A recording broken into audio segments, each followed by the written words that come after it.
I love Kirby. Him and his cute pinkness have provided me with some of my fondest gaming memories of all time. And I will hold on to those memories for as long as I live.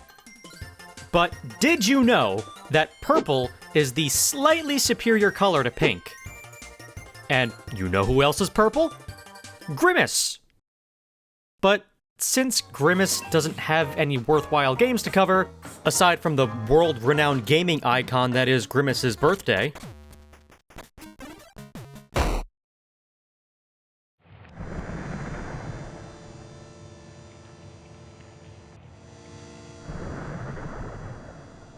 I'll instead be covering everyone's favorite fire-breathing purple reptile, Spyro. The original Spyro trilogy was one of, if not the first video games I ever played. In fact, this franchise is so ingrained in my blood, my mother played Spyro 2 ad nauseum while she was pregnant with me. And while Spyro 2 is my personal favorite of the trilogy, today's challenge will instead be focusing on the final game of the trilogy, Year of the Dragon. So, a couple of weeks ago, I was replaying the original trilogy for the 500th time of my life, like any other sane individual, and it finally sunk in just how utterly broken these games are. From the infamous double jump glitch in Ripto's Rage, to the lesser-known proxy jumps found in all three games, these titles are just barely held together by a bunch of boogers and Elmer's glue. So today, we'll be seeing just how much we can abuse these broken aspects of Year of the Dragon by attempting to bankrupt Moneybags of all his gems. In layman's terms, I'll be performing as many glitches in this game as I possibly can to see just how many gems you absolutely need to pay Moneybags in order to 100% the game. All 100%ing the game entails is collecting all 20,000 gems and 150 eggs. And the less gems we need to fork over to this absolute asshole, the better. Oh, and I'm also banning backtracking after we've completed a hub world, with the exception of visiting each of the Sparks levels. You'll be seeing why later on in this video. Hello everyone, my name is blueknot, and welcome to a Spyro challenge video.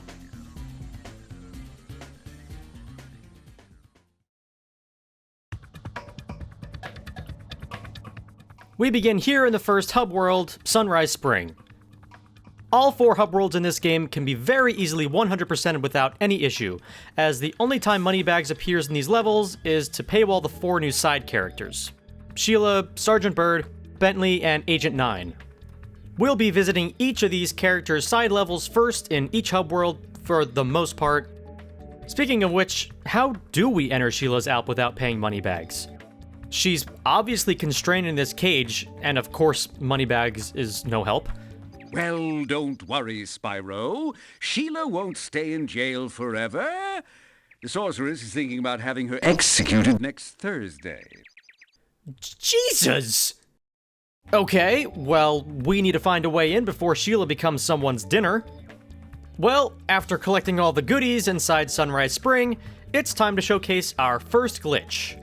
Swim in air.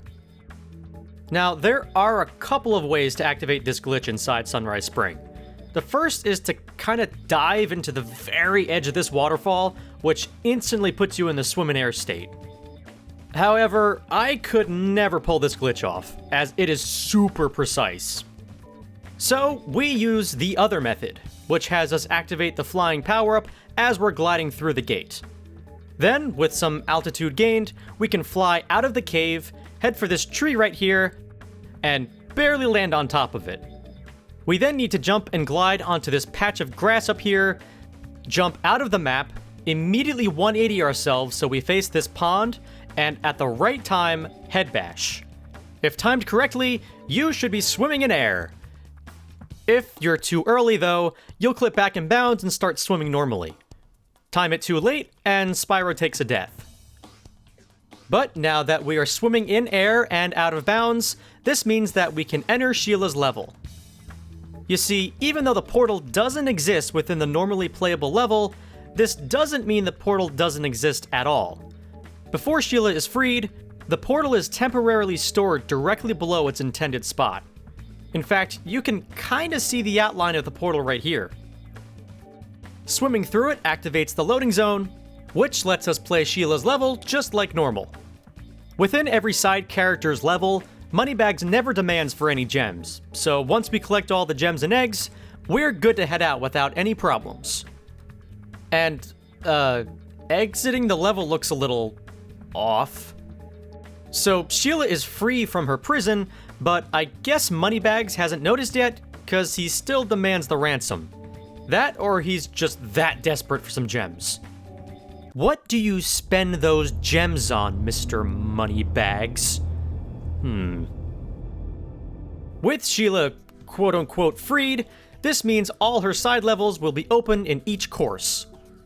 This does confuse the game, however, because the sign outside the portal still reads as if the characters are still trapped. We can now head into the intended first level of the game, Sunny Villa. Since we've tricked the game into thinking we've already freed Sheila, the entirety of this level can be completed totally normally, so there's not much to say about it.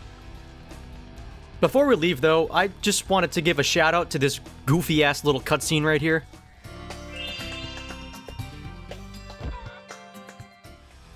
No matter how many times I see it, I always chuckle at its absolute random ridiculousness. Anyways though, heading out of Sunny Villa, and next up is Cloud Spires. This level doesn't feature any side character challenges, however Moneybags does make a rather greedy appearance here. He insists on us forking over 200 gems to turn on the bellows, which let us get across the rest of the level. No way, you doofus. You know what? I could not have said that better myself. What? No? What else are you going to do with all those gems? Buy flying lessons? Can you shut the fuck up? Anyway, the solution to this conundrum is to make a series of some tricky jumps. Head back to the beginning of the level and stand atop this rising platform. Once it reaches its apex height, perform a charge jump towards this wall right here. At the top of the wall is a very small bit of floor that we can actually land on with a well-timed hover. This is a deceivingly difficult jump, as it looks super basic to just jump from point A to point B, but let me tell you, you've got to time your jumps and positioning perfectly so you can land on the top of the wall. Okay, so what good does this actually do for us? Because if we fly around to the opposite side of the wall, it's nothing but bigger walls that we have zero chance of ever clearing. Well, just take a look at this.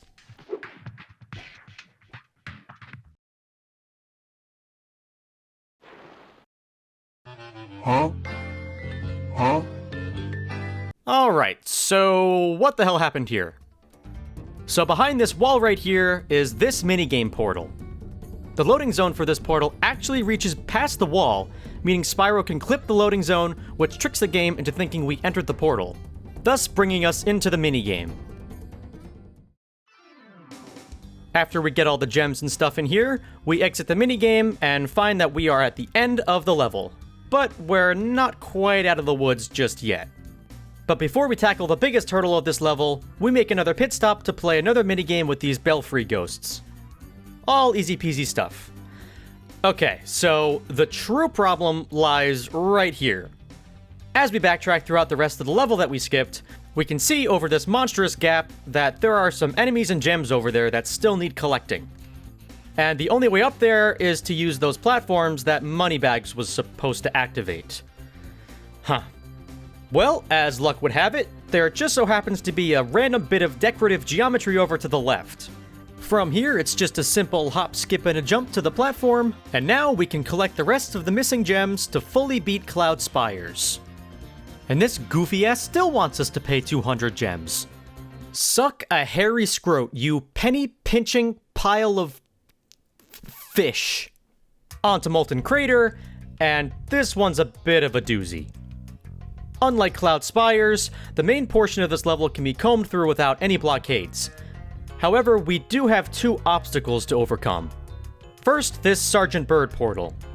Now yes, I could just wait until we unlock Sergeant Bird later in the run, but if you remember at the beginning of this video, I banned backtracking. So we need to find a way in right now. There just so happens to be a really straightforward glitch to enter the portal. Simply hop atop this post right here, hop onto this taller one, Then glide to the top right of the portal entrance. If you hit just the right spot, you can cross the loading zone, which lets us enter the minigame, and after rebuilding the 5 tikis and snatching all the gems and eggs, we leave this minigame, and directly to our left is the pantsless bear. And his room is completely sealed off. There's no posts we can gain any leverage off of, so that door is completely inaccessible. Let's just leave this level for now. We'll come back in a minute. For now, we'll visit Seashell Shore, which can be completed without a second thought. Once again, the Sheila Gate is indeed open, since the game is confused enough to think that we did indeed free her. I did have a bitch of a time finding this last red gem. I must have been schlepping around for 20 minutes trying to find the damn thing. And there's one particular bear I'm blaming for this. Bear in the big blue house. Oh, money. Well... See? I told you so.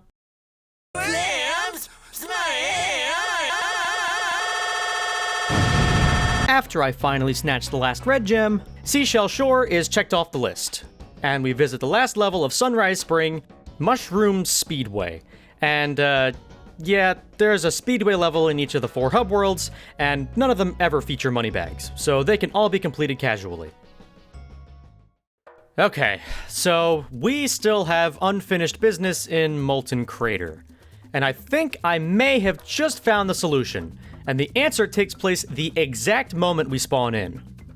We need to perform something called a proxy jump on this enemy here. Now, I'm gonna be completely honest. I'm not entirely sure how a proxy jump works, but I'll try my best at the explanation.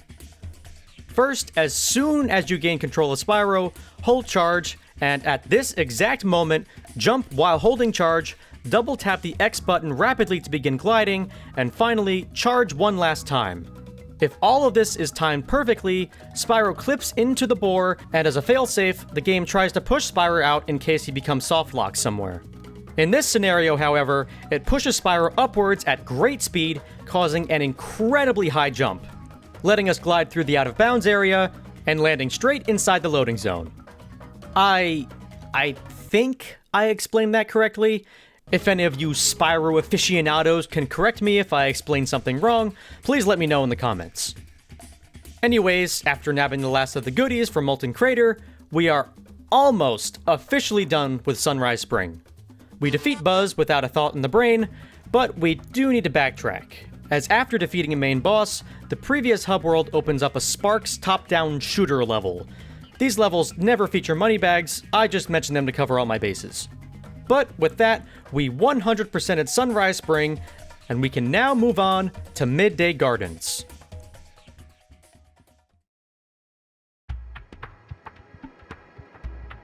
The first obstacle to overcome after collecting everything in Midday Gardens is the freeing of Sergeant James Bird.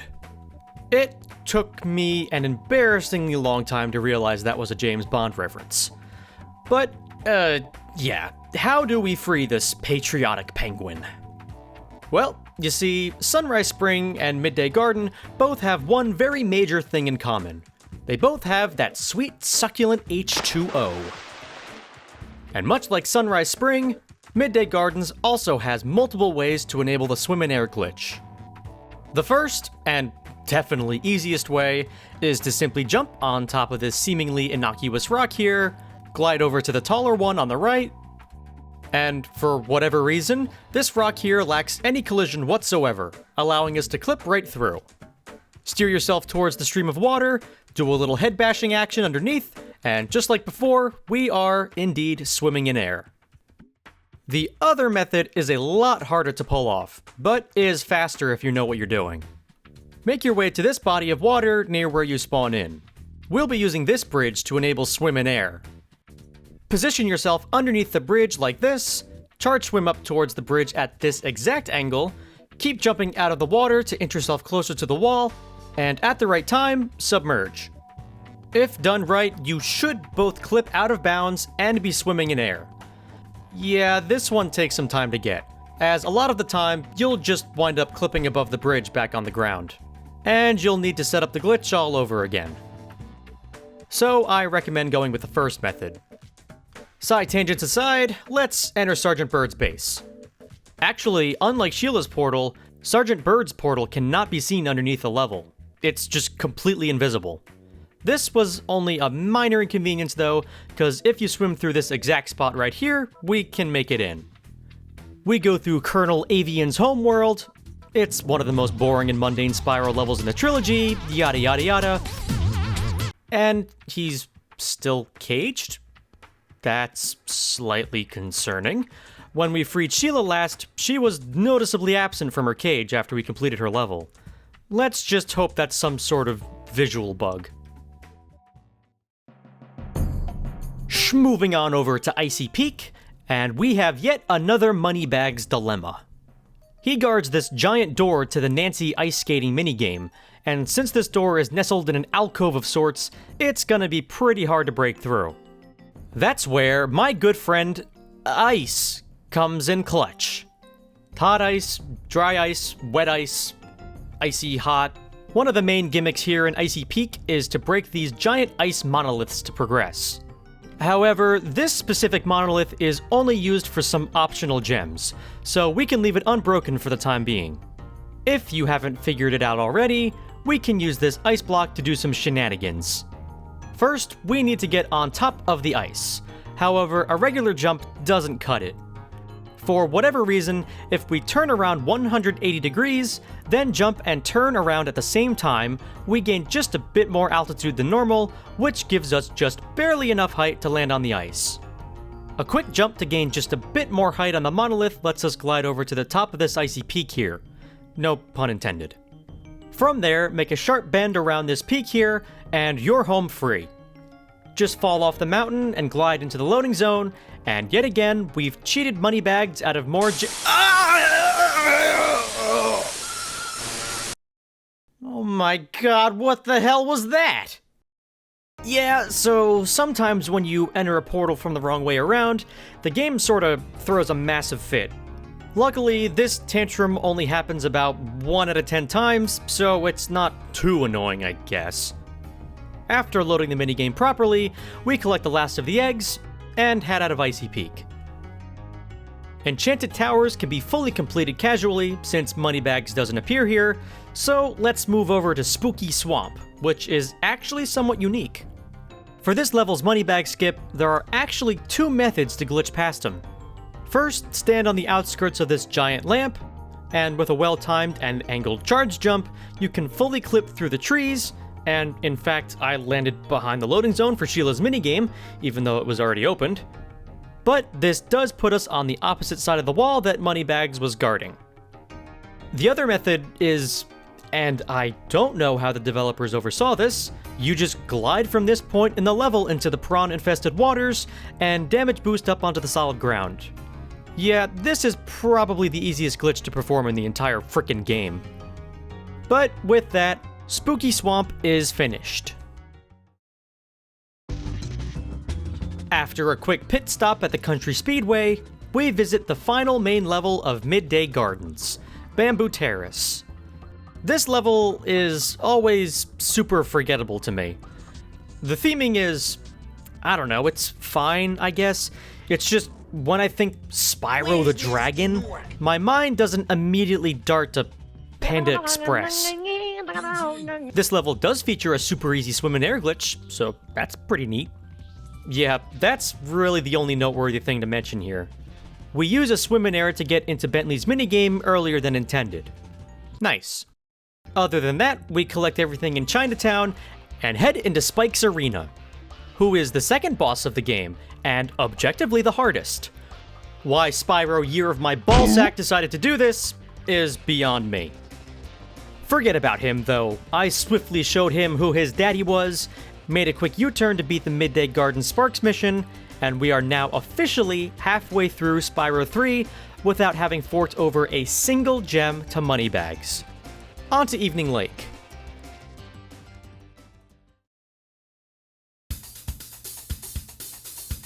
To start off Evening Lake, we need to tackle 2 particular levels first before any of the others. The first being this world's Speedway, Honey Speedway, and the other being Lost Fleet. These two levels have a Hunter mission inside of them, and once you complete 3 levels within Evening Lake, Hunter gets kidnapped, like the giant doofus that he is, and his mission becomes locked until we beat this world's main boss. And since I've self-imposed the no backtracking rule on myself, we gotta deal with these first. And thankfully, both levels can be completed casually, since one of them is a speedway, and the other is Lost Fleet. And Lost Fleet does not contain a Moneybags blockade, so finishing it is no issue. Next, we need to break into Bentley's outpost. And with all this water here in Evening Lake, you know damn well a swim and air glitch is possible. However, it's not done in the way we're used to. Yeah, so Evening Lake doesn't have your typical swim and air glitch, where you need to head bash below water, or at least I couldn't find one. What we actually need to do is head back into Lost Fleet. And what's so special about Lost Fleet then?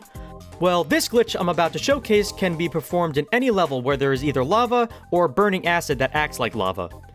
In Lost Fleet's case, what we're about to perform is the zombie glitch. It's a little less exciting than it sounds, but in case you've never heard of this, let me explain. We need to burn Spyro on this acid here until he's 1 hit away from death. And the frame before he touches the acid again that would have sealed his fate, pause the game. If you see Spyro just barely above the acid or lava like this, you've done the glitch correctly. Simply exit the level back to Evening Lake, and... What happened? What's the glitch here? Well, all we need to do is swim upwards, and now Spyro can swim wherever he damn well pleases. So, what happened here exactly? I don't know. From my understanding, since you paused on the frame before Spyro's untimely death, the game gets confused when you exit the level, as it thinks Spyro should be dead. This results in a state where Spyro is both dead and alive at the same time, hence the name Zombie Glitch. When Spyro exits a stage or enters a new one, he'll be permanently stuck in whatever state he spawned in as, whether it be standing on solid ground or swimming in water. You can perform the same glitch in somewhere like Sunrise Spring, and once you exit out of a level with lava, you'll be stuck in the standing state. Enter water, and the water becomes a figment of your imagination. In fact, since the game thinks you're dead, it doesn't even let you pause or bring up the atlas. You are truly stuck in some weird Spyro purgatory. Okay, hopefully I explained this glitch in a clear and factual way, so let's get into Bentley's level, which is easier said than done. The loading zone that houses Bentley's outpost is sandwiched in between a bunch of normal level geometry, and touching any of this geometry will clip us back in bounds. So finding the exact path to find the loading point looked something like this, and was quite the bitch to find. But with some careful maneuvering, it is possible to enter.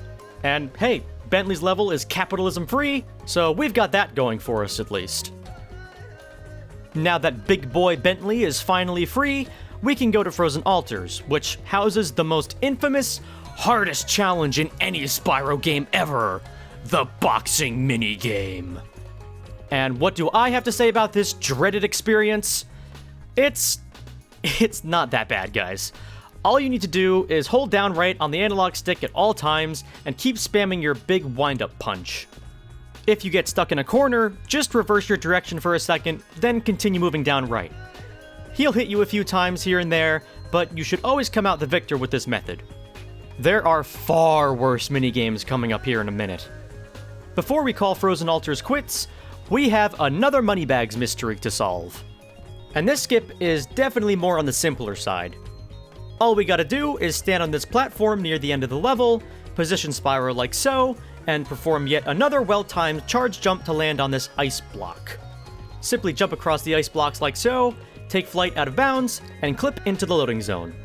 It's just that easy. After the most intense game of cat hockey you ever did see, we grab the last egg and head out of Frozen Altars. Charmed Ridge is up next, and now we have Moneybags guarding some stairs from being usable. Awesome. Let's glitch past him. Much like the spooktacular swamp, there are 2 ways to ignore Moneybags. The first method takes advantage of some clippable geometry. Stand on this white block in the very beginning of the level. Perform a charge jump at this angle, and hook a sharp left glide turn.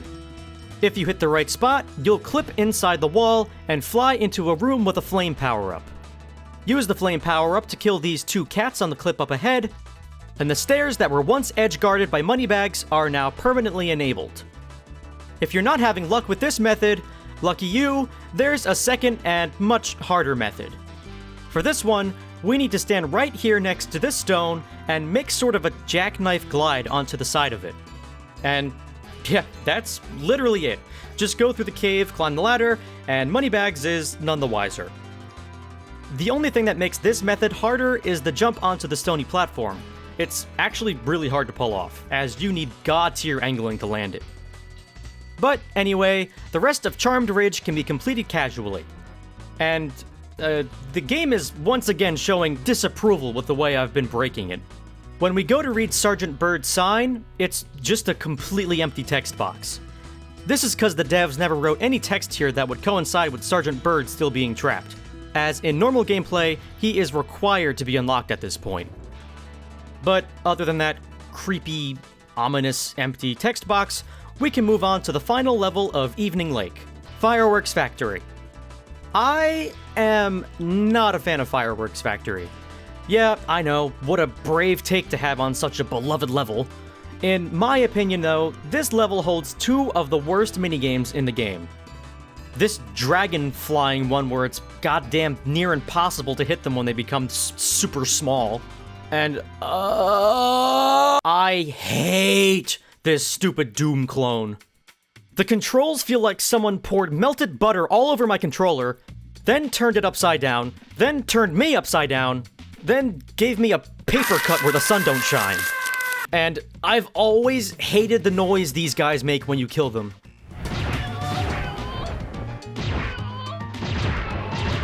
Ooh, hey man, shut the hell up! Okay. Sorry again about the tangents. The only glitch we need to do here is to break into Agent 9's minigame early. It's one of the easiest glitches in the run. Just jump into this hole and immediately begin gliding. Land on top of the door, and voila, I'm in hell. Finally, once my personal CBT session is over, that concludes Evening Lake. We fight Scorch, who is a very easy boss, beat the 3rd Sparks level, and head into the final hub world, Midnight Mountain.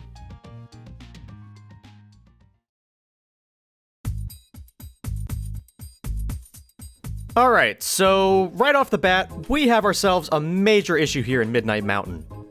Agent 9's homeworld is completely impenetrable.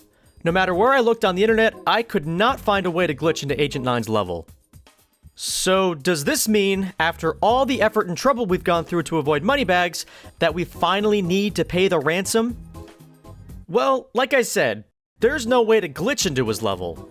So what if we just entered his level normally? Well, we can't. Mr. Moneybags demands his precious gems. Oh, but I've got a trick up my sleeve. Since we've collected the adequate amount of gems and eggs, the final boss portal is now open. So what good does that do us? Well, let's just beat the sorceress here.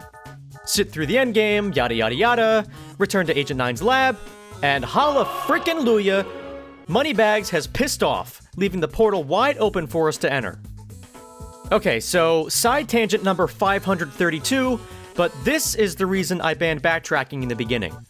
After we beat the sorceress, not only does Moneybags leave the Agent 9 portal for us, he also leaves every single outpost he's ever stood at, making every minigame that we skipped open to us like normal. That being the case, I thought if we were to just backtrack and enter all the minigames like normal, that would make for a stupidly boring and pointless YouTube video. Plus, it's always fun to push games to their absolute limits by bugging the hell out of them. So, yeah, that's why I implemented the no backtracking rule. Seems kinda arbitrary, until the game just opens itself up to us after we beat the final boss. Since Moneybags is now completely absent from the game, this does mean that Crystal Island and Desert Ruins are now missing Moneybags. And while I'm not technically breaking any rules by deleting him from the game at this point, I'll still show you how to skip past him as if he were there. For Crystal Island, Moneybags wants us to pay for us to use a bridge to get to the other islands. I just so happen to have not one, but 2 ways to skip past the dick beater. The first is to use this whirlwind right here that is supposed to put us on the island with Moneybags.